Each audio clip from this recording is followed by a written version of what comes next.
Hello everyone, I'm Bruffy1322 and this video serves as an update to the fastest muscle cars video where I show the best fully upgraded muscle cars in terms of lap time. For all the information you need about this series, check that original muscle cars video, but otherwise let's see where the new Ellie falls into that list. And it's unfortunately not that great. It's only in 26th place overall for the muscle cars class. It gets a lap time of 1 minute 13.808, which puts it just ahead of the Lurcher and just behind the Faction Custom.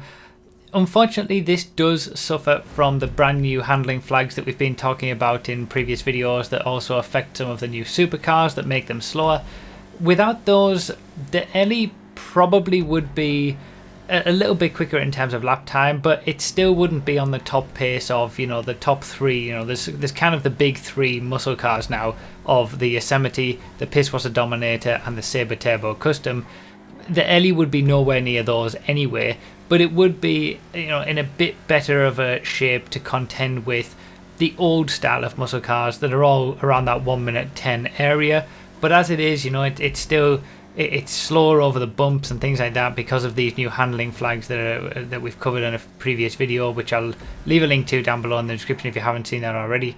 But yeah, it's really not that great. Now, obviously, it's based off Eleanor from Gone in 60 Seconds, so a lot of people are going to be buying this car for what it represents, the looks, all that kind of stuff, rather than its pace. It's not really a big deal, I suppose, but it's always just a bit of a shame when cars come out that are otherwise nice and just don't really perform.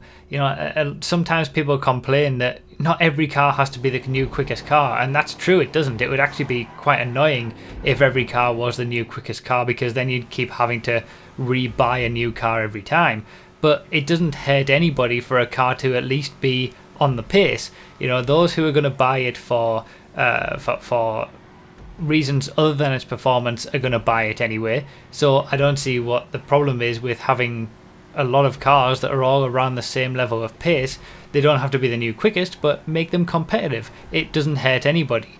But as it is, the muscle cars class is huge. We've got a lot of vehicles and a lot of them that are off the pace as well, because basically the top three are completely dominant. As you're seeing here in the comparison between the Yosemite and the Ellie, it's just no contest. Obviously, it's very easy to see with them side by side like that. But there you go, that is the Ellie. We'll have the top speed testing video for the Ellie coming very shortly as well. But really, we're going to be looking at the next muscle car to come from this DLC to really see anything that may change for the muscle cars class. That is obviously the Dominator GTX. I will try to get a little bit of early testing done for some of these unreleased vehicles if I can. But the Dominator GTX does seem to be a very competent vehicle. It's probably going to be held back by these same handling flags that we've seen before, so nobody can say quite yet how it is going to perform in terms of lap time, but it seems like it's going to be a relatively competent vehicle, at least somewhat competitive, and certainly more competitive than the Ellie. But there won't be a specific video just for the Dominator GTX because there's only one more muscle car to come when the Dominator GTX is released. As I've said in a previous video talking about my testing schedule, when the Dominator GTX is released, 2 days later you'll be seeing the entire muscle class video. So it'll be a muscle class video for 2018 that contains every muscle car in the game, including the Dominator GTX. So that's what you've got to look forward to. Every single Thursday we're going to have a new testing video for another class. But yeah, as far as the Ellie goes, not really a lot to write home about. So that's pretty much it. Remember to read the description for more info, comment with your thoughts, like the video if you enjoyed it or found it helpful, subscribe for more, and consider supporting on Patreon. Thank you all so much for watching, I really do appreciate it, and I'll see you next time.